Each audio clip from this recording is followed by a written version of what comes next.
wabarakatuh. Selamat malam semuanya. Baiklah, saya Lulu Roda beserta teman saya Dea Putri Ananda. Kami dari Prodi Akuntansi dalam mata kuliah Akuntansi Keuangan Lanjutan 2 yang diampu oleh Aznia Laili SEMAK. Pada hari ini kelompok 2 akan mempresentasikan tentang transaksi persediaan. Baik, kali ini kita masuk pembahasan transaksi persediaan. Transaksi persediaan antar perusahaan. Transaksi persediaan adalah bentuk pertukaran antar perusahaan yang paling umum terjadi. Secara konseptual, eliminasi transfer persediaan antar perusahaan yang berelasi tidak berbeda dengan eliminasi jenis transaksi antar perusahaan yang lain.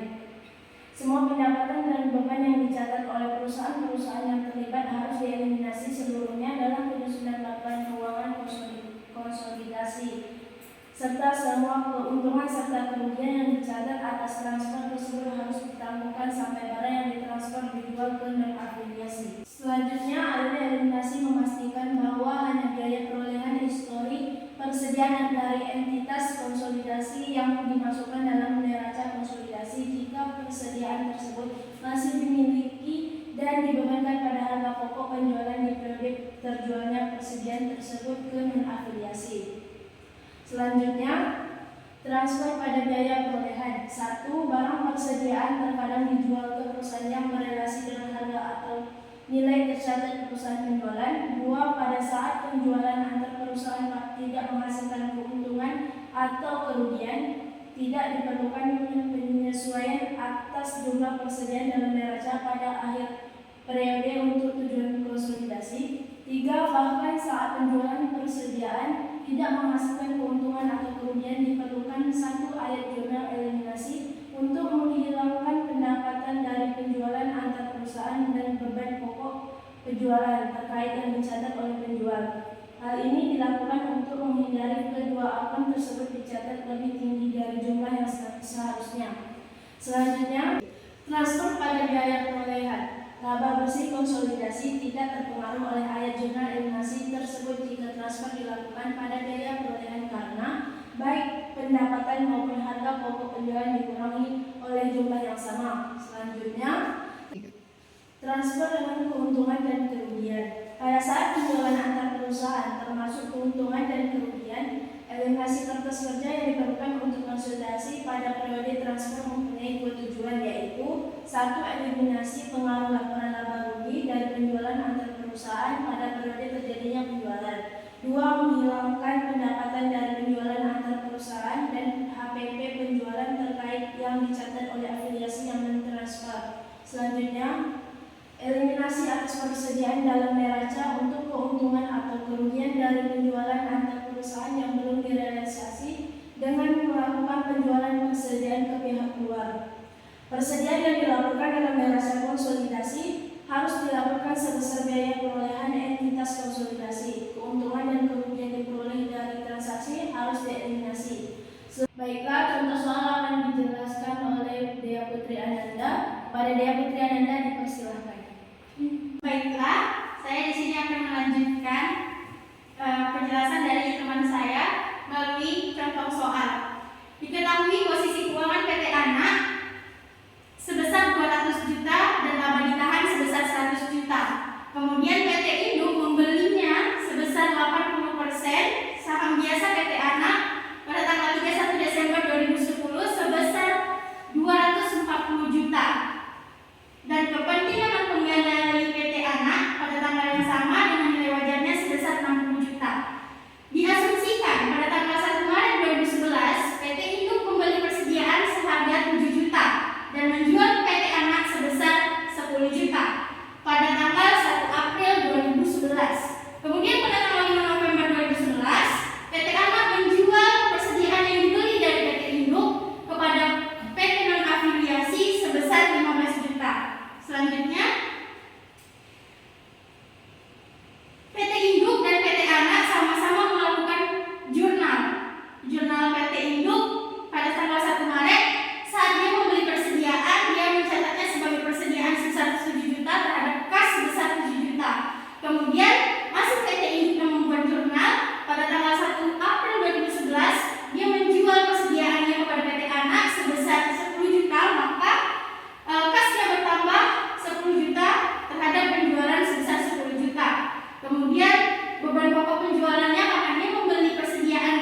24 juta ada di kolom kredit, maka dia berada di kolom kredit dieliminasi atas nama dividen yang diumumkan. Kemudian investasi pada saham PT Anak sebesar 60 juta. Kenapa tidak ada di sini? Karena investasi biasanya ada di kolom neraca, di mana dia berada di kolom kredit dan atas nama investasi pada saham anak. Begitu juga dengan selanjutnya, tinggal dicocokkan apakah dia masuk ke dalam laporan laba rugi atau dia masuk ke dalam kolom neraca. Kemudian laba bersih konsolidasinya, laba terpisah dari PT Induk sebesar 140 juta. Kemudian laba antar perusahaan belum terrealisasi dari penjualan downstream atas persediaan sebesar 3 juta. Karena apa? Karena 3 juta ini masih dalam bentuk persediaan, belum dijual ke non afiliasi, maka disebut belum terrealisasi. Kemudian laba yang terrealisasi terpisah dari PT Induk sebesar 137 juta, di mana 140 juta dikurangi dengan 3 juta. Kemudian laba bersih PT Anak sebesar 50 juta. Kemudian ditambahkan, maka laba bersih konsolidasi 2011 sebesar 187 juta. Kemudian laba kepentingan dan pengendali yang ini 50 juta dikali 20% sebesar 10 juta.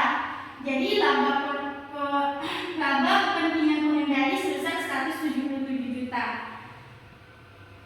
Kemudian nilai buku anak pada 31 Desember 2011 saham biasanya sebesar 200, saldo labanya sebesar 120 juta, total nilai bukunya sebesar 320 juta.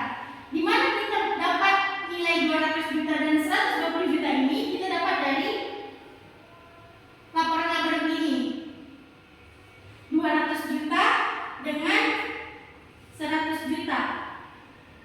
Dari neraca 200 juta dengan 100 juta. Saham biasanya 200 juta, kemudian saldo labanya 120 juta. Nah, kemudian ditambahkan, maka total nilai bukunya sebesar 320 juta. Kemudian bagian proporsional pemegang saham non pengendali sebesar 20%. Jadi kepentingan non pengendali per 31 Desember 2011 sebesar 64 juta. Maka kita letakkan di sini 64 juta. Karena dia dapat dari 60 juta ditambah dengan 4 juta. Maka di akhirnya 64 juta. Sekian dari kelompok kami. Apabila ada yang ingin ditanyakan, kami membuka sesi pertanyaan. Selamat malam. Perkenalkan, nama saya Putri Indriani dari jurusan akuntansi. Saya ingin bertanya kepada kelompok 2 mengenai penjelasan dari kelompok 2 tadi. Pertanyaannya yaitu bagaimana cara menentukan harga jual yang wajar terhadap perusahaan yang berafiliasi. Sekian, terima kasih. Baiklah, di sini saya akan menjawab pertanyaan dari saudara Putri mengenai bagaimana cara menentukan nilai jual yang wajar terhadap perusahaan yang berafiliasi. Menurut saya, untuk menentukan nilai jual itu seperti biasa menentukan harga jual dengan menotalkan sebuah biaya produksi kemudian ditambah dengan biaya overhead. Dan biasanya itu tergantung pada perusahaan yang memproduksi. Terserah mereka ingin menjual berapa harganya, dan tergantung pula pada perusahaan yang afiliasi. Misalnya perusahaan seperti contoh yang di soal tadi, dia membeli persediaan sebesar 7 juta, kemudian dia menjual 10 juta, tentu kembali lagi kepada perusahaan anak, dia mau menjual tetap 10 juta atau ditambah lagi menjadi 15 juta. Itu tergantung pada perusahaan, kembali lagi kepada perusahaan, karena perusahaan ini berafiliasi karena saling membutuhkan, bukan adanya lain halnya ketika mereka sudah membuat perjanjian di awal, maka tentunya mereka harus melakukan semuanya sesuai perjanjian di awal. Kalau sekiranya tidak ada perjanjian, maka itu terserah kepada perusahaan masing-masing. Sekian dari saya, terima kasih. Assalamualaikum warahmatullahi wabarakatuh. Perkenalkan, saya Sritara Saskia dari kelompok 1 ingin bertanya kepada kelompok 2 mengenai transaksi persediaan.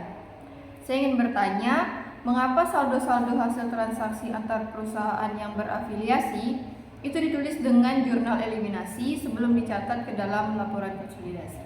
Sekian dari saya, terima kasih. Baiklah, saya akan menjawab pertanyaan dari Sritara Saskia. Pertanyaannya adalah mengapa diperlukan jurnal eliminasi ketika terjadi transaksi persediaan antar perusahaan? Jawabannya adalah karena pada saat penjualan persediaan menghasilkan keuntungan atau kerugian diperlukan satu ayat jurnal eliminasi untuk menghilangkan pendapatan dari penjualan antar perusahaan dan harga pokok penjualan terkait yang dicatat oleh penjual. Jadi untuk menghindari kedua akun tersebut dicatat lebih tinggi dari jumlah yang seharusnya. Sekian dari saya, terima kasih. Sekian dari presentasi kami, terlebih terkurang kami mohon maaf. Untuk mengakhiri